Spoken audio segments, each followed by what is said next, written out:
Afternoon সবাইকে। আমি Pampa Banerjee family ব্লগে সবাইকে স্বাগত। হ্যাঁ, আর এইভাবে প্রথম আমি ব্লগ দিচ্ছি। আমি সেভাবে দিয়ে উঠতে পারি না, তো চেষ্টা করছি। হ্যাঁ, আপনাদের ভালোবাসা পেলে আরও ভালো লাগবে, তো সাপোর্ট করবেন সবাই। রেগুলার আমি ব্লগ দেওয়ার এবার থেকে চেষ্টা করব। খুব ভালো মানে কীভাবে দেবো আমি জানি না, কিন্তু দেওয়ার চেষ্টা করব। হ্যাঁ, তো আমি আমার ফ্যামিলি, আমি আমার স্বামী, আমার 2 মেয়ে আর আমার একটা ছোট্ট রিট্রিভার যার নাম চেরি,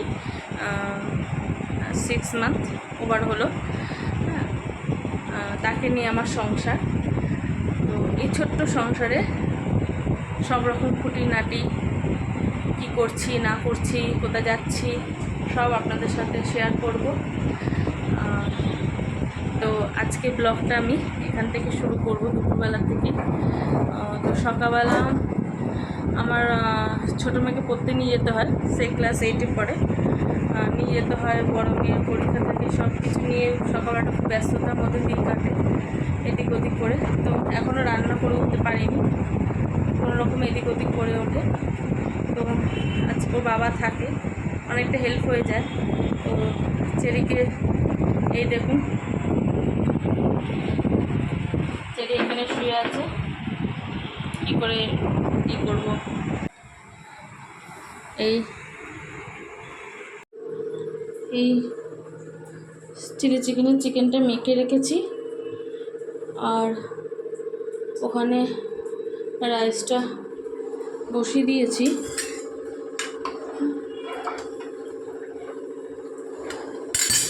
এই হচ্ছে চেরির বিকেলের ভাত, আমার বাচ্চা। আর এটা হচ্ছে এখন চেরির এখানে পুরো সবজি দিয়ে, চিকেন দিয়ে, একটু হলুদ নুন দিয়ে আমি খিচুড়ি মতন করেছি। একটু তারপর জল দিয়ে চটকে নেব, তারপর ওকে দেবো। এখন না, একটু পরে দেবো, গরম আছে। রাইসটা হবে,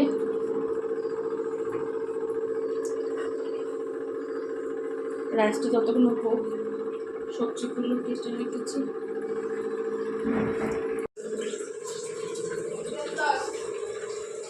চেরি চলে আসো, তোমার খিচুড়ি। হ্যাঁ, চলো, নাও নাও নাও।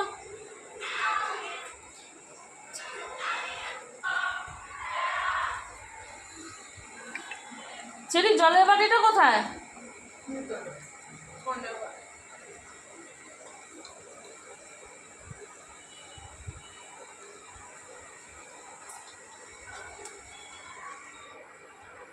এমনি ভাত দাও, অর্ধেক ভাত ফেলে রাখবে। আজকে দেখবি চেটে পুটে খাবে। হ্যাঁ, চিকেন দেওয়া তো।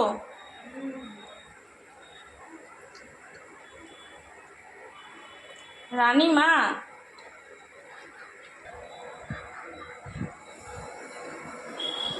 মেয়েকে ফ্রাইড রাইস চিলি চিকেনটা করতে দেরি লাগবে, তাই কী করলাম, ছোটরা তো ডিম সেদ্ধ ভাত খেয়ে গেছে, বড়টার জন্য রেখেছি।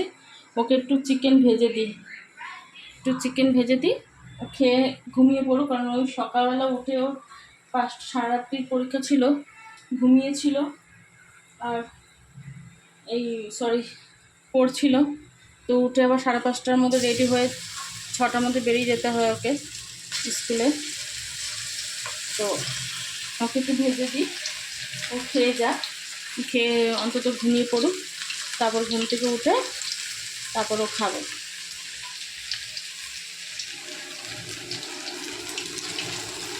রান্না জায়গাটা এত না,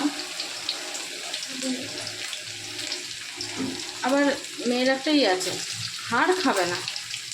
একজন হাড় খাবে আর একজন হাড় খাবে না। ছোটো মেয়ে আমি হাড় খাবো, আর বড় মেয়ে তার বাবা সলিড খাবে।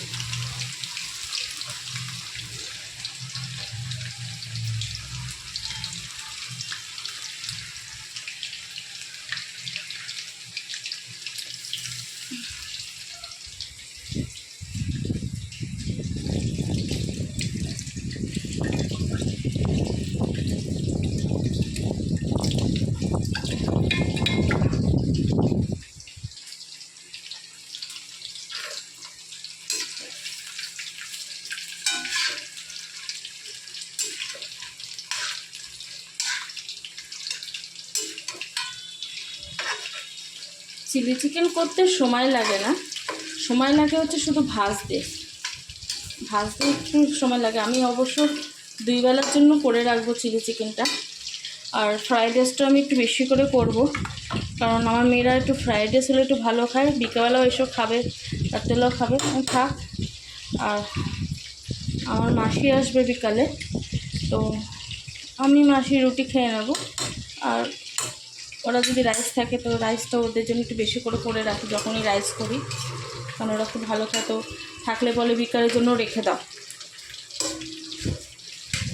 তো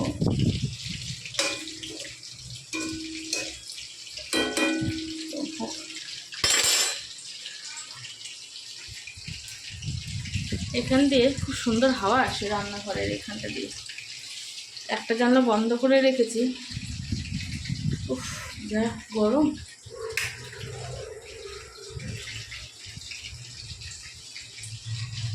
এখান দিয়ে টিনটা দিয়ে রেখেছি যাতে অসুবিধা না হয়।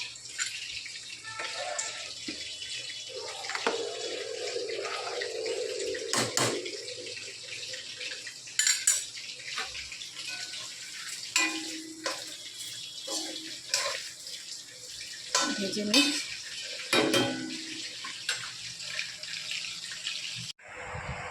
এই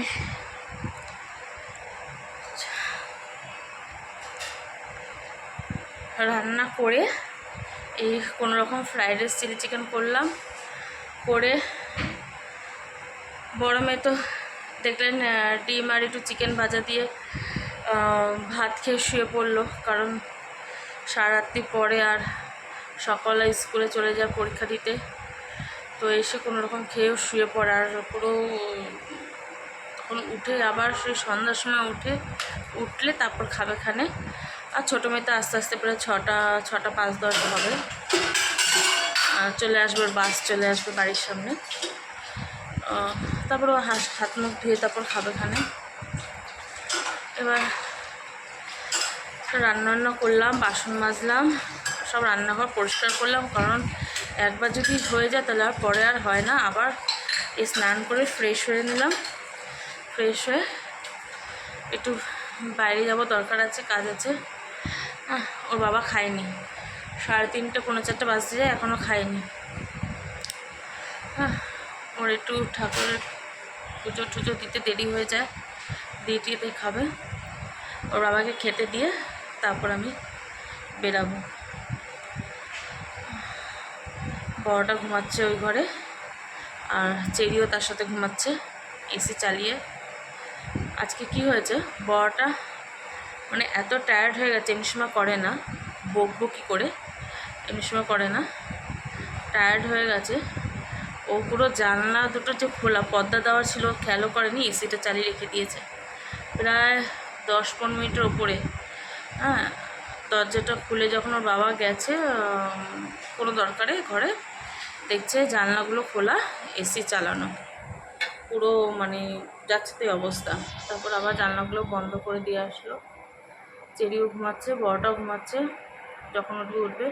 আমি এখন আর ওই ঘরে যাবো না, যদি চেরি দেখে আমাকে জামা কাপড় পরে থাকতে ব্যাস হয়ে যাবে, 12টা বেজে যাবে, আমার জামাটা আমার টেনে ছিঁড়ে দেবে, যেতে দেবে না। কেউ যাক না যাক কোনো ব্যাপার না, আমি ভালো জামা কাপড় পরতে পারবো না, চুল আঁচড়াতে পারবো না, কিছু করতে পারবো না, করলেই হয়েছে। ওই যে ওর বাবা পুজো করেছে, পুজো করলে যে কিশমিশ দেয় ঠাকুরকে, সে কিশমিশ ওকে দিতে হবে। ও বসে থাকে, ও ওই বেসিনে বাসন ধোয়ে ঠাকুরের, ও আওয়াজ পায়, আওয়াজ পেলে কী করে, দরজার সামনে কান পেতে বসে থাকে। তো যাই হোক, ওর বাবাকে এবার খেতে দিয়ে দেবো, খেতে দিয়ে তারপর আমি বেরাই, তারপর এসে দেখা করছি।